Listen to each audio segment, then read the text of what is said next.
भारत और मालदीव के बीच मचे घमासान की भी करते हैं। प्रधानमंत्री मोदी को लेकर मालदीव के 3 मंत्रियों की आपत्तिजनक टिप्पणी अब मालदीव सरकार के लिए मुश्किलों का सबब बन गई है। मालदीव के राष्ट्रपति मोहम्मद मुइज़ुन ने तीनों मंत्रियों को निलंबित कर विवाद से तो पीछे छुड़ाने की कोशिश की है, लेकिन अल्पसंख्यक नेता अली अजीम ने राष्ट्रपति के इस्तीफे की मांग तेज कर दी है। अली अजीम ने राष्ट्रपति ने के खिलाफ अविश्वास प्रस्ताव लाने के संकेत दिए हैं। उन्होंने कहा है कि उनको हटाने के लिए हम अविश्वास प्रस्ताव समेत सभी जरूरी जो कदम है वो उठाने की तैयारी कर रहे हैं। अली अल अजीम ने ये कहा कि हमारी मालदीवियन डेमोक्रेटिक पार्टी मालदीव की विदेश नीति में स्थिरता बनाए रखने के लिए प्रतिबद्ध है। हम किसी भी पड़ोसी देश को विदेश नीति से अलग थलग नहीं करने देंगे।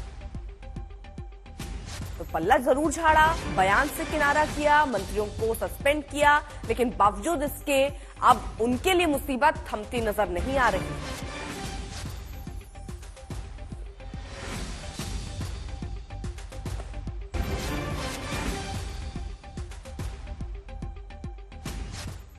तो वो मालदीव जिसके लिए भारत ने हमेशा अपनी बाहें खोल कर रखी, हमेशा मददगार रहा, लेकिन उस मालदीव की तरफ से रिएक्शन आना वाकई चौंकाने वाला है।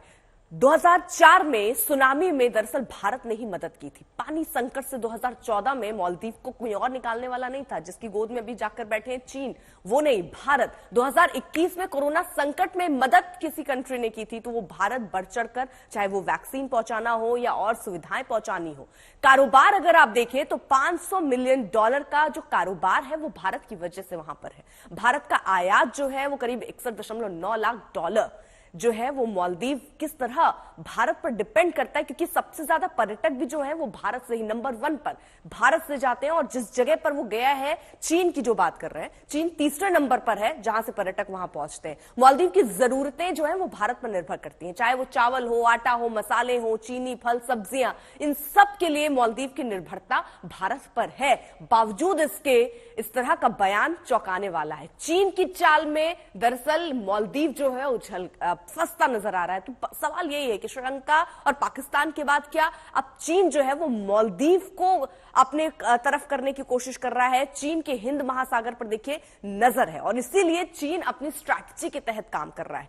राष्ट्रपति कट्टर चीन समर्थक माने जाते हैं। चुनाव से पहले तो कई ऐसे बयान भी सामने आए और भारत विरोध से सत्ता में दरअसल ये आए थे, और उसके बाद जब सत्ता में काबिज हुए हैं उसके बाद जो मंत्रियों के बयान, जिस तरह भारत की निंदा, प्रधानमंत्री की निंदा, अब वो घिरते नजर आ रहे हैं। 2011 से चीन की मालदीव पर दरअसल नजर है, अब वो करीबियां भी बढ़ा रहा है। और पहला दौरा सरकार करने के बाद, टर्की के बाद यहां दरअसल राष्ट्रपति पहुंचे हैं चीन। लेकिन इससे पहले मालदीव में जब राष्ट्रपति बनते थे, विदेश दौरा भारत का हुआ करता था। लेकिन अब तस्वीर बदली है, चीन में ये दौरा, चीन ने मालदीव में जिस तरह से कब्जा जमाने की कोशिश, ज्यादा निवेश के दम पर जाल फैलाया है, और वहां मुलाकात, औपचारिक मुलाकात करने के लिए भी देखिए राष्ट्रपति वहां पर पहुंचे, ज्यादा निवेश के दम पर यह जाल फैलाने की कोशिश, पर्यटन आधारभूत ढांचे पर दबदबा बनाया है चीन ने। तो चीन की यह चाल तकरीबन हर जगह, पाकिस्तान के साथ भी चीन यही करता आया है और यहां मालदीव के साथ भी कुछ वैसी ही रणनीति पर चीन काम करता हुआ नजर आ रहा है। भारत के खिलाफ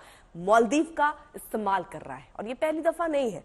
पाकिस्तान का इस्तेमाल भी वो भारत के लिए ऐसे ही करता है। श्रीलंका का इस्तेमाल भी उसने करने की पूरी कोशिश की थी। लेकिन ये मालदीव को समझना पड़ेगा कि भारत पर एक तो आपकी कितनी निर्भरता है, भारत आपके लिए कितना मददगार है, और हर मोर्चे पर हमने एक अच्छे दोस्त की तरह, एक अच्छे सहयोगी की तरह मदद पहुंचाई है, ये भी समझना होगा। शायद इसीलिए मंत्रियों को भी निलंबित किया गया। गीता मोहन हमारे साथ, हमारे सहयोगी इस वक्त जुड़ चुकी है, मालदीव में मौजूद है। गीता, ये तमाम पहलू हैं जिन पर वाकई मालदीव को विचार करना होगा। आप जिस रणनीति के साथ आए, क्या हम ये सीधे तौर पर अब माने कि श्रीलंका और पाकिस्तान के बाद चीन मालदीव पर नजर रख रहा है और मालदीव भी शायद चीन की चाल समझ नहीं पा रहा है, और चीन के साथ मुलाकात, औपचारिक तौर पर वहां पर जाना राष्ट्रपति का, ये सब क्या दिखाता है और आगे कैसा रिलेशन रह सकता है भारत और चीन, मालदीव का?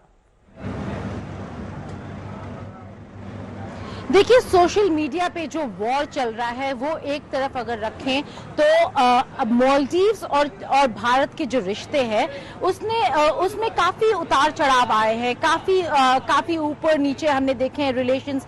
जिन्होंने भी मालदीव्स और भारत के रिश्तों को ट्रैक किया है उन्हें पता है कि जब यामीन की सरकार थी तो यामीन ने वीजाज मुश्किल कर दिए थे, भारतीयों को यहां से जाने को कह दिया था। इस हद तक रिश्ते खराब हो गए थे। और उसके बाद हमने देखा नशीद की सरकार, सोली की सरकार, अब वापस मुइज्जू की सरकार आई है जो चीन के तरफ ज्यादा जिनका लीनिंग है, रुझान है। लेकिन अगर आप मालदीव्स की बात करें तो टूरिज्म सेक्टर में ही नहीं, यहां आप कहीं पे भी चले जाएं, जो बड़े बड़े इंफ्रास्ट्रक्चर्स हैं, कुछ ऐसे इंफ्रास्ट्रक्चर है जहां पे चीन ने बहुत मदद की मालदीव्स की, लेकिन ज्यादातर हिस्टोरिकली देखें तो भारत हर जगह नजर आएगा आपको मालदीव्स में, चाहे वो इंफ्रास्ट्रक्चर हो, हॉस्पिटल्स हो, या फिर लोग जो उन हॉस्पिटल्स में काम कर रहे हैं। ये बस टूरिज्म की बात नहीं है, यहाँ पे डॉक्टर्स, नर्सेस, जितने भी व्हाइट कॉलर जॉब्स है वहां पे भारतीय लोग काफी हद तक शामिल है मालदीवियन इकोनॉमी को बढ़ाने में, उनकी मदद करने में। जब कोविड आया था या जब यहाँ पे नेचुरल कैलामिटी आई थी, त्रासदी हुई थी, तब भी भारत मालदीव्स के साथ खड़ा रहा। मुइज्जू सरकार, आपको समझना होगा कि इंडिया आउट कैंपेन के तहत उन्होंने इलेक्शंस जीता। वो India out campaign military troops को लेकर था जो कि यहाँ पर मिलिट्री का काम नहीं कर रहे थे, जो हेलीकॉप्टर्स इमरजेंसी सर्विसेज में इस्तेमाल कर रहे थे, यहाँ पे मेडिकल सर्विसेज में उनको सर्विस करने के लिए यहाँ पर हमारे ट्रूप्स थे। तो उस कैंपेन के तहत यामीन के सपोर्ट के साथ यहाँ पे उन्होंने सरकार बनाया। लेकिन एक हफ्ते के अंदर मुइज्जू ने और यामीन ने अपने रास्ते अलग कर दिए। यहाँ पे पता चलता है कि मुइज्जू अपना फॉरेन पॉलिसी खुद बनाना चाह रहे हैं। आज चीन में है, लेकिन COP28 के दौरान प्राइम मिनिस्टर मोदी से भी मिले और मुलाकात में काफी इंपॉर्टेंट बातचीत हुई दोनों के बीच।